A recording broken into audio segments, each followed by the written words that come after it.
விஜயுடைய ஜனநாயகன் படத்திற்கு censor board வந்து தமிழ்நாடு அரசு தடையா இருந்தா தடைகள் பல உண்டென்றால் அதை தகர்த்தெறிகின்ற தினந்தோள்கள் 75 ஆண்டு பவள விழா கண்ட இயக்கத்திற்கு உண்டு.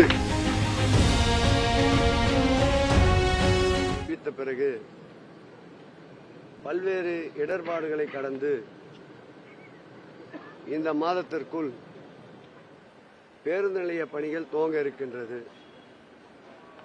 ஏற்கனவே குரலகத்துடன் இணைந்த பல்நோக்கு பேருந்து வளாகத்தில் சுமார் 73 பேருந்துகள் நிறுத்துவதற்குண்டான பேருந்து பேக்களும், அதேபோல் ஒரு மணி நேரத்திற்கு 466 முறை பேருந்துகள் வந்து செல்கின்ற நிலையும் இருந்தது.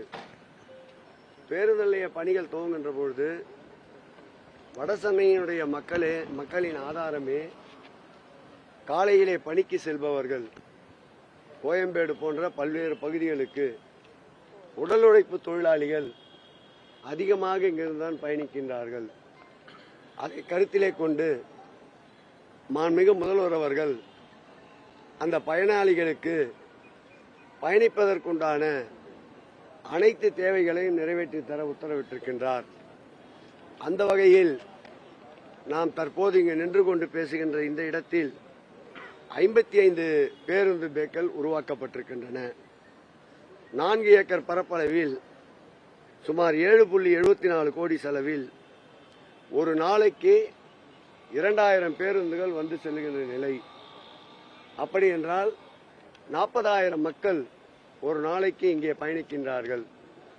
அவர்களுடைய அடிப்படை தேவைகள் குடிநீர் வசதி, கழிவுநீர் வசதி, சிறிய சிறிய உணவகங்கள், ஆவின் பாலகங்கள், வந்து செல்வதற்குண்டான சீரான போக்குவரத்து, அதேபோல் வந்து செல்லுகின்ற பயணிகளுக்கு உண்டான பாதுகாப்பை உறுதிப்படுத்த காவல் நிலையம், சிறிய காவல் நிலையங்கள் போன்றவற்றை அமைப்பதற்கு நானும் பெருநகரத்துடைய மேயர் பிரியா ராஜன் அவர்களும் இந்த பணி துவங்கப்பட்ட நாளிலிருந்து ஒவ்வொரு தேவைகளையும், மக்கள் தேவைகளையும் கணக்கிட்டு வளர்ச்சிக்கு உதவி புரிந்து கொண்டிருக்கின்ற பெருநகரத்துடைய ஆணையாளர் அன்பிற்கினிய குமரகுருபரன் அவர்களும் தொடர் ஆய்வினை இந்த பகுதியிலே மேற்கொண்டு வருகின்றோம்.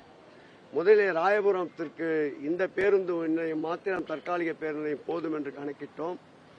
ஆனால் போக்குவரத்து மற்றும் வந்து செல்லுகின்ற மக்களுடைய எண்ணிக்கையை பார்த்தால் 1 லட்சத்துக்கும் அதிகமான மக்கள் வருவார்கள் என்பதை கணக்கிட்டு கூடுதலாக இன்னொரு துணை தற்காலிக பேருந்து நிலையமாக தீவித்திடல் பகுதியிலே சென்னையினுடைய மையப்பகுதியாக இருக்கின்ற அந்த பகுதியிலே இருந்து நீர்வளத்துறை மற்றும் தமிழ்நாடு சுற்றுலா போக்குவரத்து மேம்பாட்டு கழகத்திடமிருந்து அங்கே ஒரு 4 ஏக்கர் இடங்களை பெற்று அங்கும் மேம்படுத்துகின்ற பணியை துவக்கி இருக்கின்றோம். அந்த வகையில் 7.77 கோடி செலவில் சாலை அமைத்தல், ஒரே நேரத்தில் 34 பேருந்துகள் நிற்கின்ற அளவிற்கு பேருந்து வசதிகளை ஏற்படுத்தி தருதல், ஒரு நாளைக்கு குறைந்தபட்சம் 2000 முறை பேருந்துகள் வந்து செல்லுகின்ற நிலை, அங்கும் 40,000 50,000 மக்கள் தினந்தோறும் வந்து செல்வார்கள். இவை எல்லாவற்றையும் கணக்கிட்டு மக்களுடைய அனைத்து தேவைகளையும் நிறைவேற்றுவதற்கு காலையிலே அந்த இடத்திலும் முழுமையாக ஆய்வு செய்திருக்கின்றோம். இந்த திட்டம் வடசென்னையினுடைய வளர்ச்சியின் பொற்காலம் என்று சொல்லலாம். மாண்புமிகு தமிழக முதல்வர் திராவிட மாடல் ஆட்சியுடைய நாயகன் எங்கள் உயிரினும் மேலான அன்பு தலைவர் தளபதி அவர்களுடைய ஆட்சியின் பொற்காலத்தில் பொன்னெழுத்துக்களால் பதிக்க வேண்டிய ஒரு பேருந்து நிலையமாக பிராட்வே பேருந்து நிலையம் அமையும். இதை ஒட்டுமொத்த தொகை சுமார் 800 கோடி ரூபாய் அளவில் இந்த பணி திட்டமிட்டப்பட்டிருக்கின்றன. அதில் சென்னை பெருநகர வளர்ச்சி குழுமம் 160 கோடியை ஒதுக்கீடு செய்திருக்கின்றது. சென்னை பெருநகர மாநகராட்சி 500 கோடி ரூபாய் அளவில் இதற்கு ஒதுக்கீடு செய்யப்பட்டிருக்கின்றது. பல்வேறு துறைகளில் இருந்து எங்கெல்லாம் நிதி ஆதாரங்கள் இருக்கின்றதோ அந்த நிதி ஆதாரங்கள் எல்லாம் இணைத்து 800 கோடி ரூபாய் அளவிற்கு இந்த பெருந்திட்டம் வடசென்னையின் வரப்பிரசாதமாக அமையும். அதை மாண்புமிகு முதலமைச்சர் அவர்கள் நலத்திட்ட நாயகன் மாத்திரமல்ல, வருங்கால மக்களுடைய தேவைகளை அறிந்து திட்டங்களை தீட்டுகின்ற திட்டநாயகன் மாண்புமிகு தமிழக முதல்வருடைய பொற்கரங்களால் இந்த பேருந்து நிலைய பிராட்வே பேருந்து நிலைய பணிகளுடைய துவக்க விழா இந்த மாதம் 25ஆம் தேதிக்குள் நடைபெறும் என்பதை மகிழ்ச்சியோடு தெரிவித்துக் கொள்கிறோம்.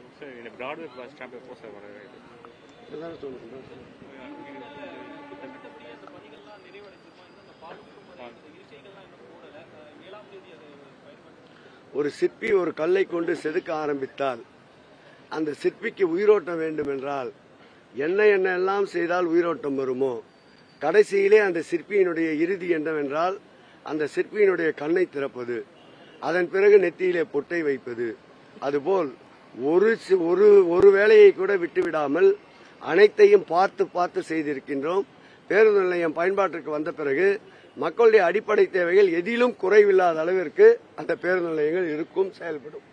விஜயுடைய ஜனநாயகன் படத்திற்கு சென்சார் போடுவாங்க தமிழ்நாடு அரசு தடையா இருந்தா தமிழக வெற்றிகளையுடைய முன்னாள் நிர்வாகிகள் தெரிவிச்சிருக்காங்க. யார் தடுக்கிறதுங்கிற கேள்வியும் நிர்மல்குமார் கேள்வி தடைகள் பல வந்தாலும் அது திராவிட முன்னேற்ற கழகத்திற்கு சொந்தமான வார்த்தை. தடைகள் பல உண்டென்றால் அதை தகர்த்தெறிகின்ற தினந்தோள்கள் 75 ஆண்டு பவள விழா கண்ட இயக்கத்திற்கு உண்டு. அந்த வார்த்தைக்கும் அவர்களுக்கும் சம்பந்தமில்லை. நன்றி, வணக்கம்.